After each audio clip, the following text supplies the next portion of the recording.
Hello friends, स्वागत है आपका मेरे यूट्यूब चैनल ऋतु स्टडी पॉइंट्स में। तो आज का हमारा टॉपिक है गुरुत्वीय त्वरण स्मॉल जी और गुरुत्वाकर्षण नियतांक कैपिटल जी में संबंध। तो आइए शुरू करते हैं। तो मैंने माना कि ये पृथ्वी है। हम जानते हैं पृथ्वी का आकार बहुत बड़ा है। उसके सामने कोई भी चीज़ रखो, जैसे हम हो गए या कोई भी वस्तु हो गई, वो कैसी होगी? छोटी होगी। छोटी नहीं, अत्यंत छोटी होगी, बहुत ज़्यादा छोटी। यानी कि ये है पृथ्वी और इससे कुछ दूरी पर, जैसे ये कुछ ऊंचाई पर एक दूसरा पिंड ले लिया मैंने। दूसरा पिंड बोल सकते हैं या कोई वस्तु या कुछ भी हो सकता है। तो यहाँ से अब ये जो है ये पृथ्वी का केंद्र है और पृथ्वी का केंद्र है और पृथ्वी के केंद्र से यहाँ तक की दूरी, यानी कि ये क्या हो जाएगी? पृथ्वी की त्रिज्या। ये है पृथ्वी की त्रिज्या हो गई RE और पृथ्वी का द्रव्यमान हो गया ME। माना पृथ्वी की त्रिज्या RE, पृथ्वी का द्रव्यमान ME। ठीक, उसके बाद ये जो पिंड हमने लिया है इसका द्रव्यमान मैंने मान लिया M और इस पिंड की पृथ्वी के मतलब पृथ्वी से के पृष्ठ से जो डिस्टेंस है, जो दूरी है, वो है h। ठीक है, तो अगर इस वस्तु की पूरी पृथ्वी के केंद्र से यहाँ तक दूरी लेंगे तो क्या हो जाएगी? ये दोनों ऐड हो जाएगी।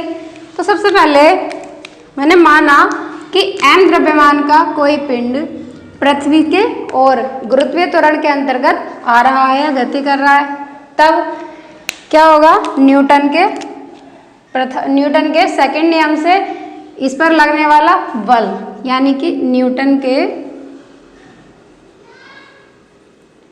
के सेकंड नियम से इस पर लगने वाला बल हो जाएगा F = m×a। अब चूंकि ये जो वस्तु है गुरुत्वीय त्वरण के अंतर्गत गति कर रही है, तो इसका जो त्वरण हो जाएगा वो किसके बराबर हो जाएगा? g के, यानी g = a। इसका त्वरण, तो इसको हम लिख सकते हैं F = m×g। ये हो गई इक्वेशन फर्स्ट। अब आगे देखते हैं। हमने अभी माना था कि पृथ्वी का द्रव्यमान E है ME और पृथ्वी की त्रिज्या है RE। तो क्या करेंगे? अब यहाँ पर सबसे पहले इसके पिंड के और पृथ्वी के मतलब वस्तु की पृथ्वी के केंद्र से दूरी कितनी हो जाएगी? अब पृथ्वी का केंद्र ये है, वस्तु ये है। अब इनके बीच की टोटल डिस्टेंस देखें तो इन दोनों को जोड़ना पड़ेगा, यानी कि ये हो जाएगी RE + के H। ठीक है, अब लिखेंगे गुरुत्वाकर्षण के।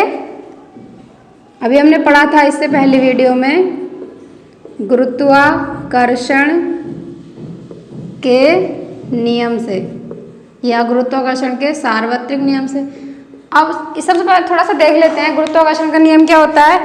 तो गुरुत्वाकर्षण का नियम होता है कि इन्हीं दो पिंडों के बीच लगने वाला आकर्षण बल उनके द्रव्यमानों के गुणनफल के अनुक्रमानुपाती, यानी ME×m, तथा उनके बीच की दूरी क्या हो जाएगी? जैसे उनकी दूरी मान लो d है, तो उनके बीच की दूरी के वर्ग के व्युत्क्रमानुपाती होता है। तो यहाँ पर लगाते हैं तो ये हो जाएगा गुरुत्वाकर्षण के नियम से F = यानी कि इनके बीच लगने वाला बल, आकर्षण बल, क्योंकि ये जो पिंड होगा मतलब पृथ्वी इसको अपनी ओर खींचेगी गुरुत्वाकर्षण बल से, एक दूसरे को अपनी ओर खींचेंगे, तो जो बल होगा वो हो जाएगा G×m। ME पृथ्वी का द्रव्यमान है और m इस वस्तु का द्रव्यमान है अपॉन, अब इनके बीच की दूरी थी RE + के H का होल स्क्वायर। इतना हो गया। अब ये हो गई इक्वेशन सेकंड। अब क्या करेंगे? इक्वेशन फर्स्ट और इक्वेशन सेकंड दोनों में आकर्षण बल है, तो इक्वेशन फर्स्ट यानी समीकरण फर्स्ट और समीकरण सेकंड की तुलना करने पर, अब इनकी तुलना करेंगे तो यहाँ से मुझे क्या मिलेगा? जो इक्वल वाला पार्ट है वो कट जाएगा, तो यहाँ से आ जाएगा F इज इक्वल टू, नहीं F नहीं ले रहे, डायरेक्ट लिखते हैं। F बराबर क्या है, M into G is equal to हो जाएगा G into MEM upon RE plus के H का होल स्क्वायर। अब यहाँ से दिख रहा है कि इस वाले M से ये वाला M क्या हो जाएगा, कैंसिल आउट, यानी कि कट जाएगा। तो यहाँ से जो वैल्यू बचेगी वो बच जाएगी G is equal to GME upon RE plus के H का होल स्क्वायर। ये आ गया। तो यही क्या होता है, गुरुत्वीय त्वरण G और गुरुत्वाकर्षण नियतांक G में संबंध होता है। अब मान लीजिए, अब मैंने अभी स्टार्टिंग में एक चीज़ बताई थी कि जो ये वस्तु होगी पृथ्वी की तुलना में बहुत बहुत ज़्यादा छोटी होगी। अगर हम पृथ्वी से कितनी भी ऊंचाई तक, कितनी भी तेज़ी से कोई वस्तु फेंकेंगे तो वो ज़्यादा दूर तक नहीं जाती। लगभग क्या होता है, ये H जो होता है इस RE की तुलना में बहुत कम होता है। इसलिए क्या करेंगे, H को ले लेंगे हम, यहाँ पर लिख देंगे चूँकि H is much less than RE, मतलब जो H है वो RE की तुलना में अत्यंत छोटा है। इसलिए H को क्या ले लेंगे, नगण्य लेने पर।